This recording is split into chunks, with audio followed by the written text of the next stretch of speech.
Okay, magandang araw sa atin lahat mga kababayan, saan man panig kayo ng daigdig naroon. Dito na naman tayo sa another episode ng ating vlogs, Badong Aratilis po. Pag-uusapan natin ngayon, ito po, no, yung prayer rally po na naganap. Mga obserbasyon po natin, kasi ano po tayo, saksi. Saksi tayo sa naganap. Siyempre, konting kwento rin, no, kung ano po yung naganap na prayer rally, kung ano po yung mga side bets dito po sa naganap na prayer rally. Tsaka, dahil yung mga wala po rito, kung ano-ano po mga pinagsasabi na konti lang daw ang nanood, na nilangaw daw yung prayer rally.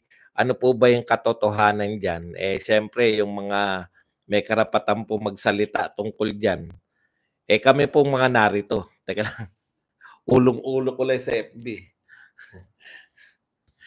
Ano kaya 'to sa FB? Hindi tayo sanay sa FB na ano, eh. Okey, sa madaling salita mga kapatid,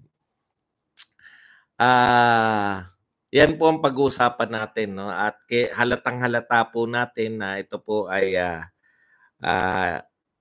pahiwatig 'no, na mahirap pong talunin ang ating, Vice President sa kasalukuyan, dito po sa darating na 2028 election. Okey, sa mga nagtatanong po, nasa Cebu pa rin tayo.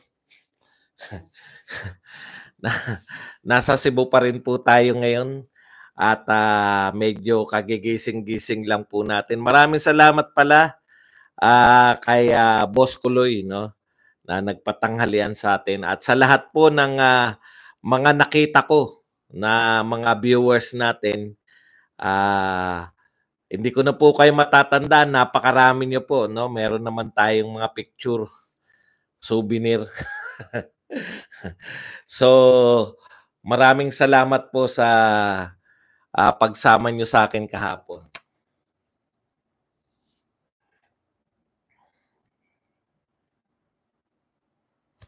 Sa buong, mga taga Cebu, yung mga nami-meet po natin, mababait pong mga tao rito.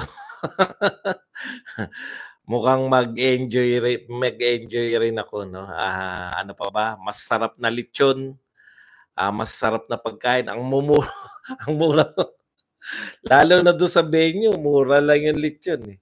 Mura din yung mga prutas, ang daming mura dito sa Cebu.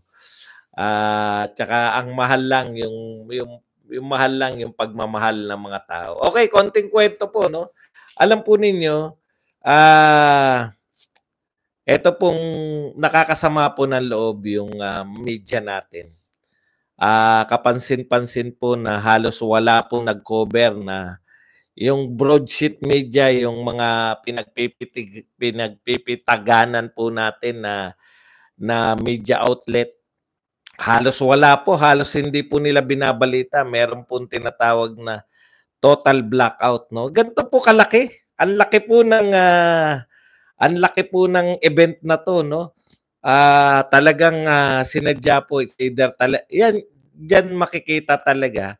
Ewan ko po sa mga ano, sa wala po akong nakitang ibang ano ro'n, eh, SMNI lang po yung nakita ko na TV station do'n. Alam niyo naman po yung mga GMA, ABS-CBN, kung kino-cover po nila 'yan, nakaparada po yung mga sangkatutak nilang ano riyan, yung kanilang sangkatutak na mga gamit diyan 'no. Ang tanong ko po, bakit tila may pag-i-snub 'no, dito po sa napakalaking event na 'to. Anyways, more than, enough naman po yung pagko-cover ng SMNI at tsaka ng mga vloggers. Thank you very much kay Kati Jessica na nagbigay sa atin ng $10. Okay.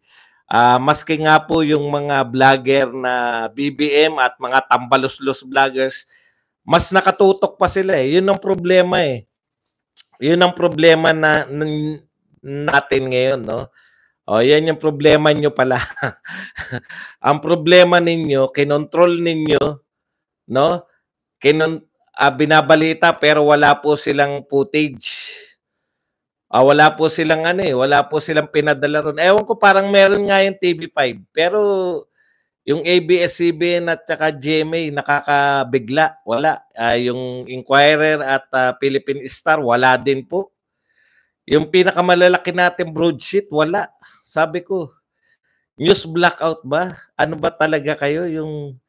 Yung napagsabihan ba sila o yun ang utos sa mga media na wag i-cover na parang wala nagaganap? Kasi natatandaan ko yung unang Maisog Rally, prayer rally sa Davao City. Naka-cover po lahat ng media eh. Kaya po kinabukasan, yun po in-expect ko, sabi ko, bukas to, balitang-balita na to sa lahat ng media. Nagtaka po talaga ako, wala talaga, as in totally. Siguro napagsabihan sila ng mga amo nila. Sino kaya mga amo ng media na yan? Napagsabihan siguro sila na pinasisikat nyo lang yung mga Duterte. Napansin nyo po ba? Napansin nyo po ba na may halatang-halata na po yung ating media na kalaban po ng katotohanan? Bakit po? Eto po, nagaganap po to eh. No? Pilit po nilang ini-ignore. Biruin mo yung ganito kalaking event, i-ignore mo.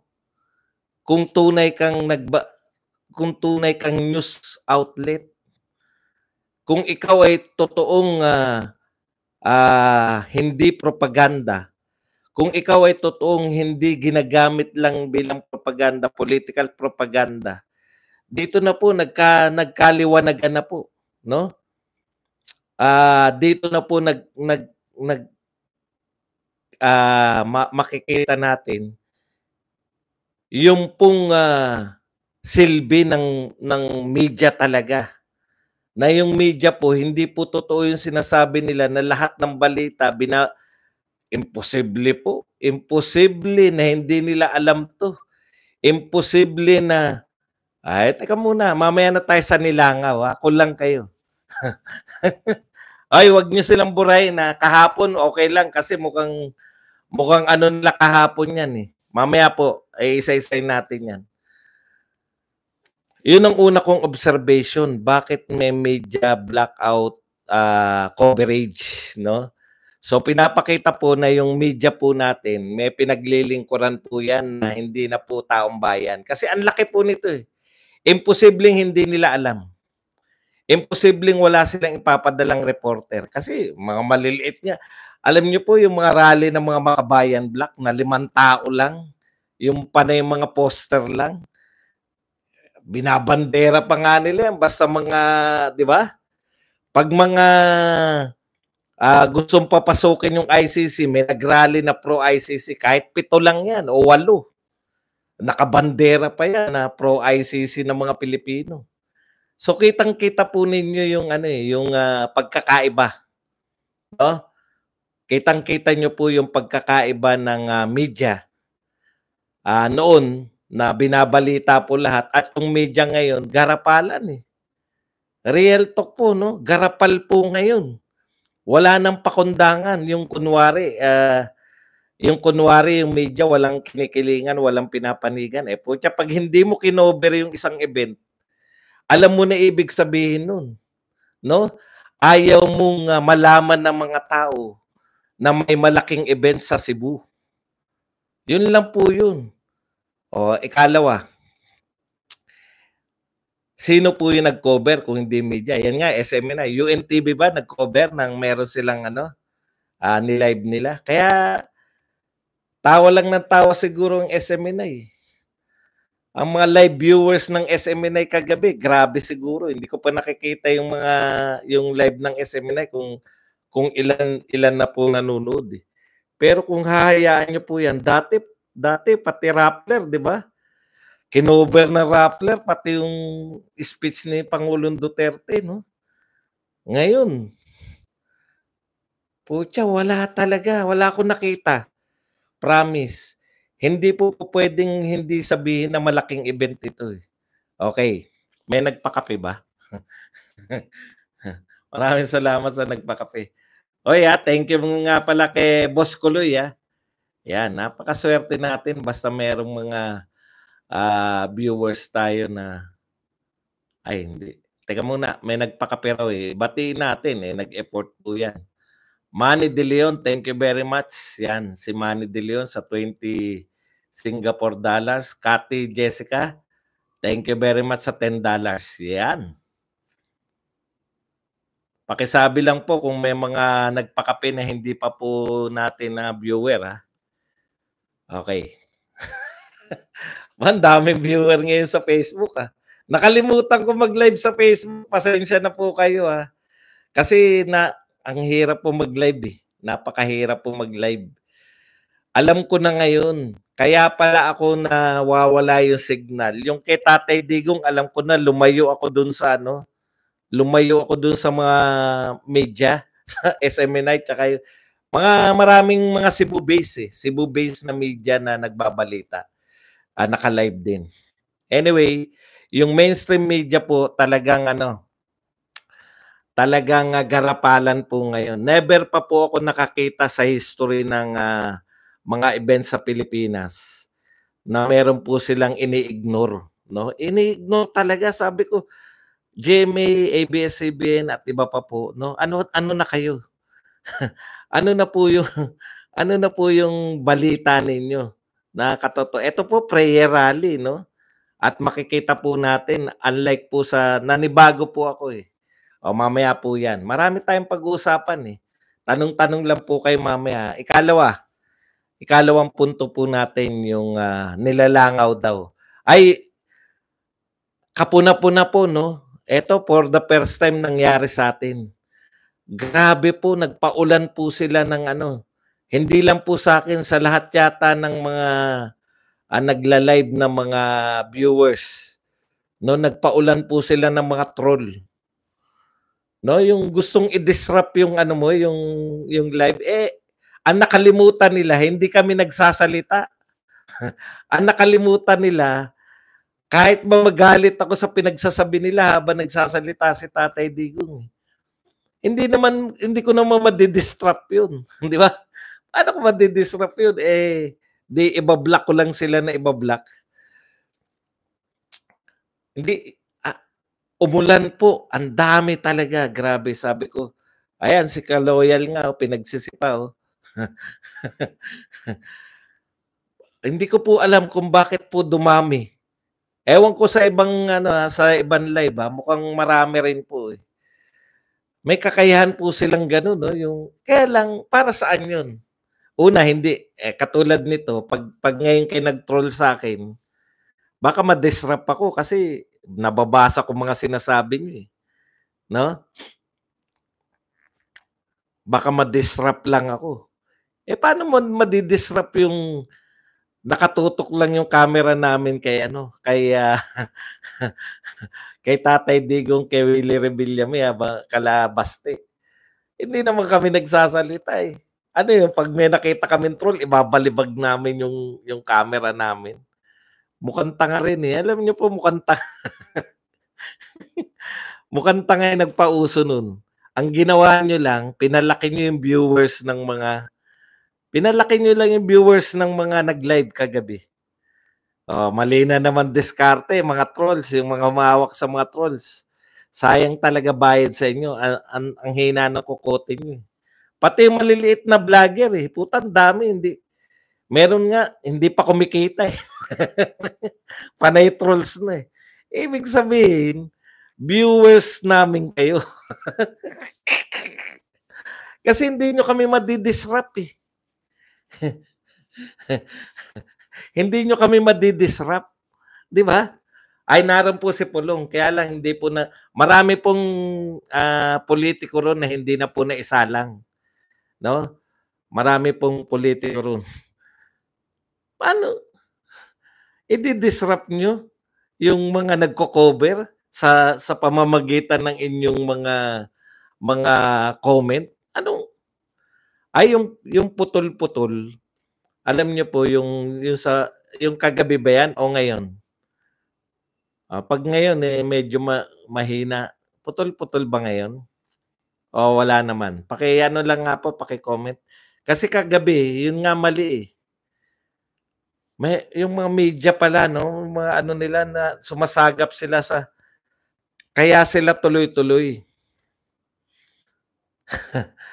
Hindi po namin kasalanan 'yun, 'no, kasi yung media pala 'pag tumabi ka, may pangkuha sila na yung ewan ko kung totoo 'yun, kasi nung umatras ako yung kay Tatay Digong, ewan ko kung putol-putol pa rin ako.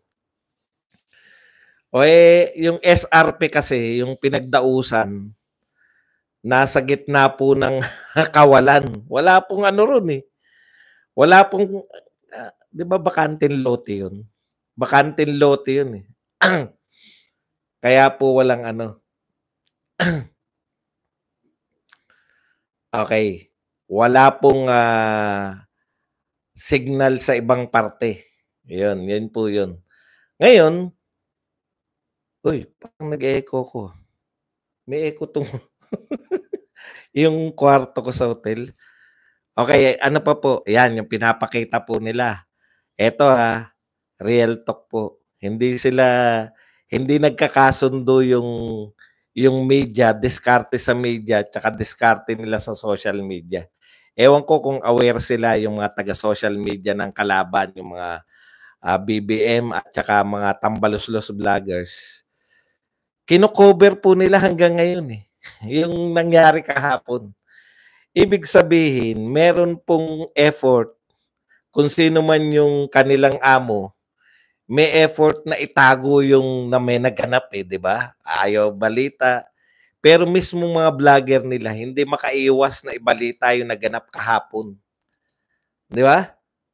Halos lahat, halos lahat po ng mga vlogger na, tambaluslos vloggers, BBM at tambaluslos vloggers, halos lahat sila binabalita nila ngayon. So, na-defeat din yung purpose niyo, 'no? Na-defeat din yung purpose nung, pagtatago sa balita na 'to kasi yung mga mismong vloggers niyo ang nagbabalita na may naganap na malaking prayer rally kahapon.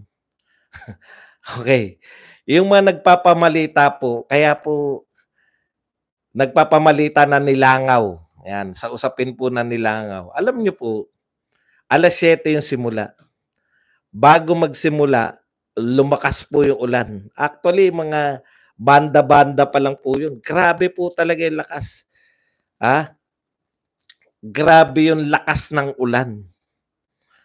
Yung 'pag 5:00 kayo kumuha ng video, wala pa talaga yun. Alam mga dumating na personality, 'di, interview. Gano'n po.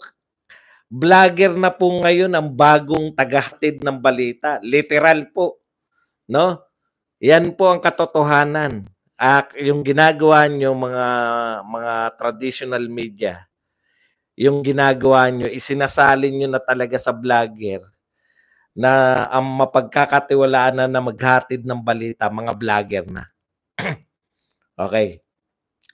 Nilalangaw daw po. Naroon ako, Makita niyo po eto, wala akong drone, pero umikot po ako nung nagsisimula na, Nung nagsisimula na po, natural naroon na wala ng ulan, putikan yung mga tao, naroon po sila. Ay yung sinasabi nila, ganito naman yung katwiran nila, 'di ba? Eto iba-iba, Una, nung wala pa siyempre "Ay, nilangaw." Hindi pa nagsisimula, 'di ba? Tapos umulan. Siyempre bakanteng lugar 'pag umulan, wala namang bubong dun, nasa gilid lang lahat yun. Pero nung nagsimula na wala ng ulan, puntahan na po. Sabi naman, kaya dinelay para makapaghakot pa. Alam niyo po, ang isang katangian po ng hakot, alam niyo yung SRP, yung pinagdausan po, malayo po sa lahat. Wala po siya sa traffic ng tao, 'no? Dadayuhin mo siya. Kung gusto mong pumunta ro'n mula SM, pinakamalapit yung SM, sasakay ka ng habal-habal o kaya magta-taxi ka papunta ro'n o kaya maglalakad ka. Puwede rin maglakad. Ngayon kung sinasabi nila na hakot, yung literal na meaning ng hakot, marami ka sana nakitang bus dun. Nakita niyo naman nagla-live na ako, wala po. Wala po ni isang bus. Promise. Wala po ni isang bus dun. Tsaka hindi po Davao yun, Cebu yun eh. Alam niyo yun na nag-organize po nun mga taga Cebu. Taga rito po sa Cebu, no? Yun yung sinasabi natin na kusang pumunta yung mga tao ron. Tsaka alam mo kung hakot eh, lahat nakadamit, lahat. Isa lang yung uniforme, di ba? Eh wala po. Hindi po yan nabigyan. May namigay ng t-shirt, konti lang yung nabigyan dahil konti lang. Wala pong bus dun. Maniwala kayo, itataya ko, hindi po ako sinungaling na tao eh. Wala akong nakitang bus sa simula ng rally, wala rin ako nakitang bus sa pagtatapos ng rally. So kusa po yun. Ang marami po ron, yung mga bentahan ng pagkain dun. Kita nyo naman, naka-live pa ako after. Di ba? Kumain pa kami ron. Yun yung sinasabi ko na hindi po yan pwedeng deny. Ngayon, marami po, ang tansya po, mga 15,000 yung naroon nagpunta kahapon. Ang laki po kasi ng venue eh. Kung yan po ay nilagay ninyo sa isang mga arena yan, no? Kumbaga puno na yung yung MOA, yung Mall of Asia Arena, puno na yan. Yung mga ganun, sabi ko nga nung kalakasan ng ulan, kasalukuyan ako'y nababasa. Ako po talaga wala na akong balak bumalik. Nasa hotel na ako nung umulan kasi nabasa po ako yung aking pantalon. Yung kaisa-isa ko pong pantalon. Isa lang pantalon na dinala ko eh. No? Basa. Basa po ang aking damit. Sabi ko, hindi ako tatagal nito. Tapos umuulan pa. Bumalik po ako yun. Pagbalik ko wala nang ulan. Dire-diretso na po. Okay. May ibang mga sablay. Sabi nga nung viewer natin, kung sa usual na pinagdadausan daw ng rally, dito pala mga nagdadaos ng rally, mga Independensya, Plaza Independencia, tsaka dito sa may Del Puente ba yan? Eh baka puno yan kasi makikita ng tao eh. Hindi pa aware yung mga ibang tao ron. Kumbaga yung mga nakapakinig lang, nakikinig lang sa mga vlogger, no? Wala talagang malawak na na panawagan. Kita nyo naman, konti lang yung opisyal na napunta ron. Okay. Sa tanong naman, eto, kitang-kita natin na yung suporta ng mga tao sa Duterte at isa po sa panawagan ni Pangulong Duterte, no? Parang nanawagan siya ng ceasefire ng banat BBM. Maski si Baste, ang talagang pinuruan niya, ito si Martin din. No, yung paghamon niya na kaya ka lang naman matapang dahil speaker ka eh. Kaya ka lang naman speaker dahil pinsan ka ng presidente. Matindi po yun, no? Hamon na sa pagkalalaki. Pasensya na po kayo, no? Halos lahat po, Cebuano po yung salita nila. Nangangapa po talaga ako, kaya hindi ako makapag-react. Pero pag nakita ko po nagtawanan yung mga tao, tinatanong ko katabi, ano raw sinabi? Ang hirap po, ang hirap po. Kaya lang, yung mga nanonood din, yung nanonood, eto yung reaction nyo, di ba? Sana pag sa susunod na prayer rally, magtagalog man lang, yung maintindihan naman namin, no? Para po sa mga Cebuano yun, di ba? Prayer rally po yun sa Cebu dito, no? Naintindihan po yan. Real talk po, ganyan po talaga yung ikot talaga nung Kaya mahusay talaga yung Duterte, yung network ng Duterte sa tunay na paglubog sa tao. Ito po talaga, no? Alam po nila na ito para sa Cebu. Lahat po na nakapanood doon, naunawaan nila yung ano yung dinadala ng Duterte. Miski nga sa Chacha eh. Miski yung sa Chacha, hindi po sila sabi ni Pangulong Duterte, sige kung gusto niyo mag-Chacha, pero kung gusto niyo magpalit, basta hindi maapektuhan na kayo ay i-extend niyo yung kapangyarihan niyo. Di ba?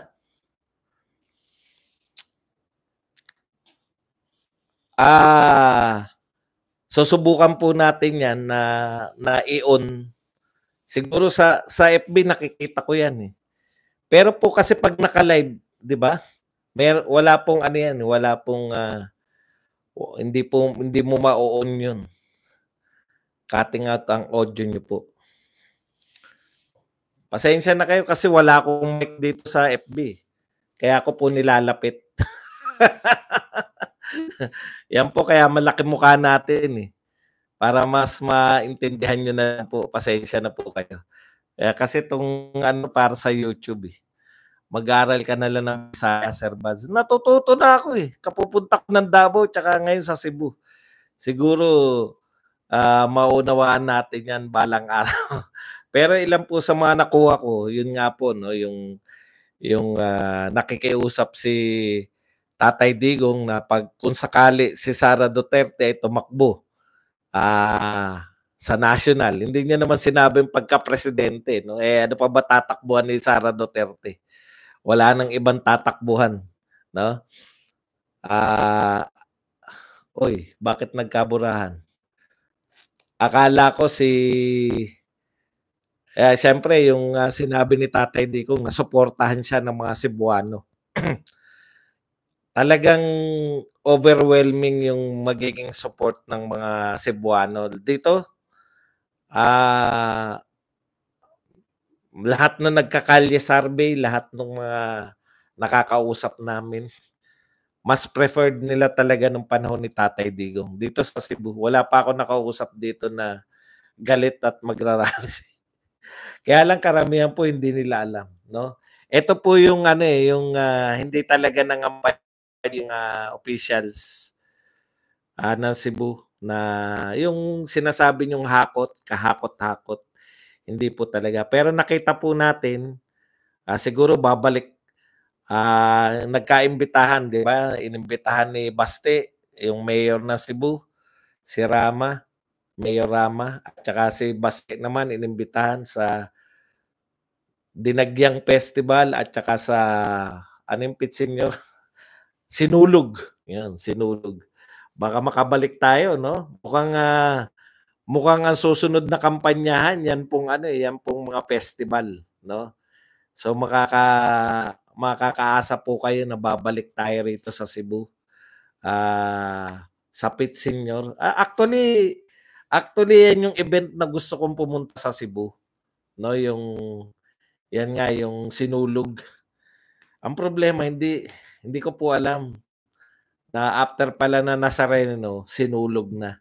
So tatandaan ko na po 'yan na habang nagnanazareno maghahanda na ako ng papunta sa Cebu. Okay, ano pa bang mga observations natin dito? Marami pong murang, lechon. Puta 100, isang order ng lechon 100 lang, eh. Masasarap din naman kahit na hindi ano 'no, hindi sa restaurant na lechonan, pare-pareho. Ano ba 'to?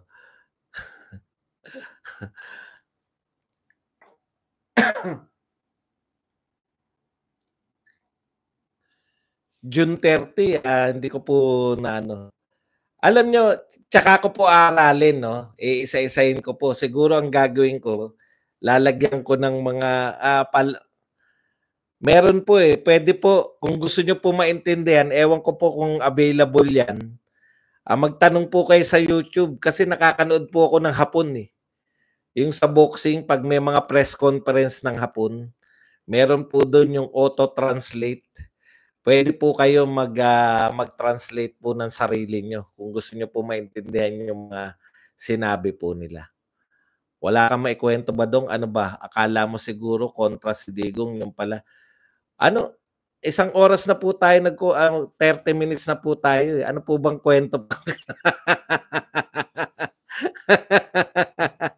Kinu kinuwento ko po yung nangyari. Wala pa rin akong makuwento, Diyos ko naman. Kinuwento ko nga po yung batay sa akin, di ba? Pinablaanan po natin yung mga nilangaw yung rally.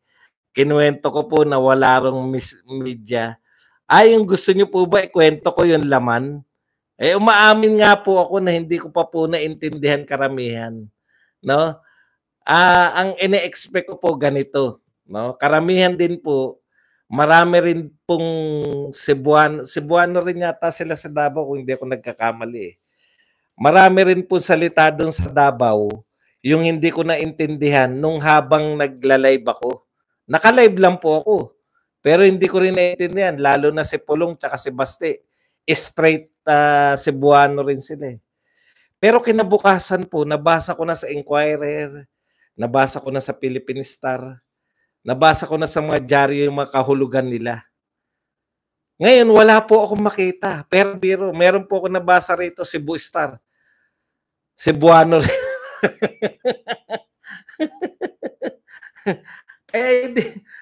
Kung gusto niyo pag-usapan yung mga laman ng sinabi ni Pangulong Duterte at kakantsawan niyo ko dahil hindi binanatan. Ano po bang purpose niyo sa tingin? Ano po ba sa tingin niyo purpose ko? Suportahan po yung mga Duterte. Eh di banatan po ni BBM yung mga Duterte, tsak babanatan din po siya. Ano po ba problema? Sino pong bumanat lately sa mga Duterte na hindi namin binanatan? Yun po yun eh.